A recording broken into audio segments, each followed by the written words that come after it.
Hello, Jake. Not too bad, yourself. Just run me through, obviously, this kind of season with Maserati, how it's kind of gone for you, and obviously as we reach the end.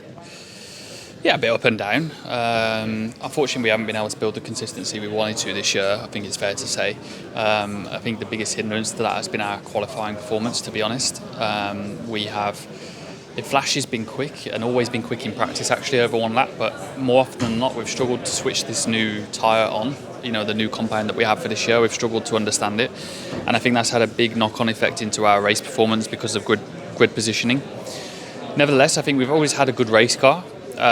We've just had a few issues along the way, whether it's reliability, whether it's some issues in the pit stop, whether it's crashes on track, and it's just been always felt like one step forward, one step back. And I think Berlin was a good case in point of that. So, yeah, it's been a bit up and down. Yeah, agreed. You've had some very good flashes this season. In terms of your future, though, I have to ask, because it looks like the Stellantis group have got like 6 drivers into 4 at the minute. So that doesn't work. So I want to sort of work out whether or not you're in conversations with other people. What's your likelihood of you being on the grid next season? Hopefully very positive.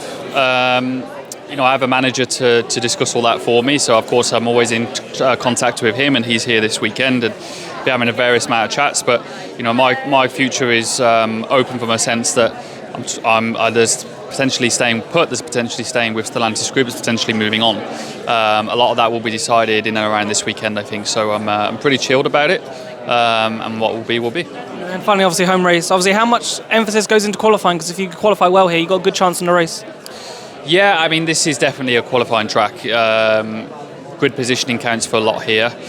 I think, the nature of the pit stop race now does add an element that we're, even on a track like this, which is difficult to overtake, that can throw up a lot of variables, let's say, especially when you throw into the mix the amount of finishes that we had here last year and the amount of people that didn't, and therefore the amount of safety car interventions that may or may not happen during that pit stop race. And I think by the end of Saturday, you could quite likely see people who got the big results as the people that might have benefited from a safety car pit stop.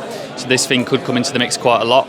And then race 2 is very much along the races last year. It'll be about surviving first and foremost, and trying to stay competitive at the front of the grid. All right, best of luck for the weekend. Thank you so much. Cheers.